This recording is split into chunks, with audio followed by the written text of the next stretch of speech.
सुधीर कुमार पांडे जी। राधे राधे महाराज जी। महाराज जी, स्वामी रामकृष्ण परमहंस से युवा विवेकानंद जी ने पूछा कि आपने भगवान को देखा है, तो परमहंस जी ने विवेकानंद जी को माता के दर्शन करा दिए।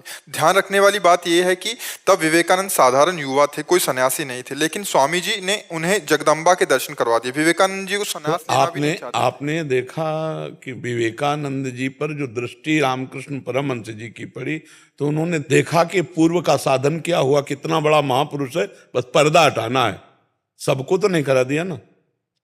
विवेकानंद जी के अलावा भी तो शिष्य थे रामकृष्ण परमहंस जी के, सबको तो नहीं करा दिया। आरत अधिकारी जब पावे गूढ़ो तत्व ना साधु दुरावे। बाहरी भेद से कोई मतलब नहीं होता है कि उन्होंने सन्यास बाद में लिया, नहीं। वो बहुत बड़े योगी पूर्व के थे, उनके पास तपस्या रूपी धन था, वो पवित्र ज्ञानार्जन के योग्य थे। एक बस झटके में पर्दा हटाया और शुद्ध ब्रह्म बोध ज्ञानी महापुरुष बना दिया। तो उनके पास सामग्री थी। बहुत से शिष्य थे, सबको जगदम्बा का साक्षात्कार कराया क्या? हम आपसे पूछते हैं। जैसे ध्रुव जी को 6 महीने में हो गए, तो सबको 6 महीने में भगवत प्राप्ति हो जाएगी क्या? क्या ध्रुव जी जैसा कोई तप कर सकता है क्या? क्या ध्रुव जी जैसा द्वितीय कोई हो सकता है क्या? ऐसे महापुरुष जन अधिकार देखते हैं, अधिकार जैसा मिलता है वैसा अपने आप को खोलते चले जाते हैं। अगर अधिकारी नहीं है तो ऐसे तो भगवान भी अवतरित हुए, तो क्या भगवान को भगवान मान पाए क्या? दुर्योधन भगवान को भगवान मान पाया क्या? नहीं। अर्जुन को अधिकारी देख रहे हैं तो विराट रूप का भी दर्शन कराए, और दुर्योधन को जब विराट रूप का दर्शन सभा में करा रहे हैं तो कह रहे जादूगर, इसे बंदी बना लो। भगवान तो नहीं मान रहे ना।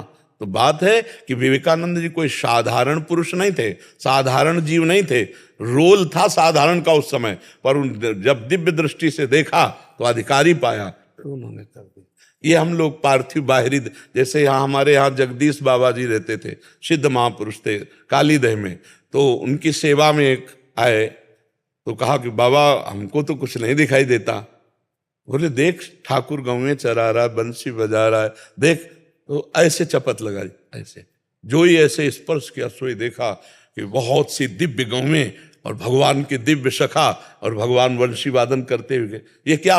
अब उनकी साधना पढ़ के देखो, जो उनकी सेवा में थे, रात दिन भजन अधिकार। तो अधिकारी देखा तो छू दिया। और भगवत कितने ऐसे शिष्य उनकी सेवा में थे, सबको थोड़ी छू दिया, सबको थोड़ी दर्शन करा दिया। तो आप समझ रहे हैं ना, जो अधिकारी पुरुष होता है महापुरुष उसका पर्दा हटा करके ज्ञान प्रकाशित कर देते, और जो अधिकारी नहीं होता वो बहुत काल सत्संग और सेवा करे, तब धीरे धीरे वो उस अधिकार को प्राप्त होता है। महाराज जी, आज भी क्या ऐसे परमहंस जी और ऐसे विवेकानंद जी होंगे या ऐसा अधिकार? अब हम ये तो नहीं कह सकते कि नहीं, और ये भी नहीं कह सकते हाँ नहीं। आप कहोगे पर आप बताओ कहाँ है? अगर हम कहें कि कोई है तो आप कहोगे कौन है, तो मानोगे आप? देख पाओगे आप? क्योंकि उतना अधिकार हो तो देख पाओगे। हम आपसे पूछ रहे हैं, आप कह रहे हो कि अगर है तो कहां है, तो आप मानोगे? मानोगे आप? अभी तो मानने में थोड़ा समय लगे, हो सकता है आगे मान जाऊंगा। कभी नहीं मान पाओगे, क्योंकि जो हमारी मान्यता बुद्धि की है वो एक अलग है, और जो हमारी दिव्य दृष्टि वो अलग होती है। तो समझ रहे हो ना, विवेकानंद के अंदर वो पावर था जिसको जागृत करना था। ऐसे हजारों संत हैं जो जड़ भरत जी और रामकृष्ण परमहंस की स्थिति को प्राप्त होकर पधार गए, जिनका कोई नाम नहीं जानता है। आप समझ पा रहे हो ना? ऐसे हुए कि जिनको कोई जान नहीं पाया और वो अपनी स्थिति से भगवत प्राप्त हो गए। हम किसको मानेंगे? किसको मानेंगे? आप बोलो, आपकी मान्यता में किसको मानोगे कि वो विवेकानंद है और वो रामकृष्ण परमहंस है? क्या आप ब्रह्मबोध संपन्न महापुरुष है? नहीं ना। तो ब्रह्मबोध संपन्न महापुरुष को कैसे जान सकते हो आप? एक बात बताओ, जो पीएचडी नहीं पढ़े है, ककहरा का विद्यार्थी है, वो पीएचडी के विषय को कैसे जानेगा? कैसे जानोगे? आप तो मान लो अपने को इस बात में कह करके कि कुछ समय लगेगा, तो वो कुछ समय बुद्धि से ही तो लगेगा ना। तो बुद्धि से वो जाना नहीं जाता, वो तो स्थिति है।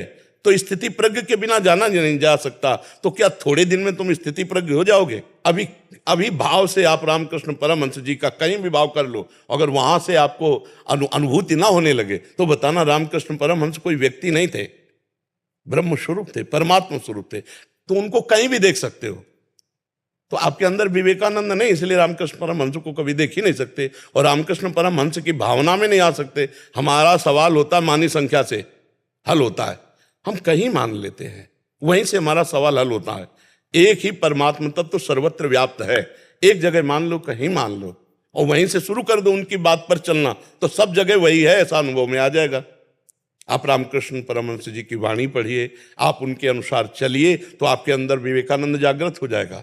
विवेक का आनंद, विवेकानंद किसी व्यक्ति का थोड़ी नाम है, वो तो रूप रख करके थोड़ी देर के लिए लीला की, लेकिन रामकृष्ण परमहंस जी सबको विवेकानंद बना रहे हैं, सबके अंदर विवेकानंद प्रकट कर रहे हैं। आपके अंदर विवेकानंद जागृत हो जाएगा तो आप रामकृष्ण परमहंस को देखोगे ब्रह्म बोध प्राप्त महापुरुष, और जो ब्रह्म को जान लेता है वो ब्रह्म स्वरूप हो जाता है, और ब्रह्म सर्वत्र है, सर्वम खलमिदम ब्रह्म, तो जहां चाहो वहां रामकृष्ण परमहंस को देख लो।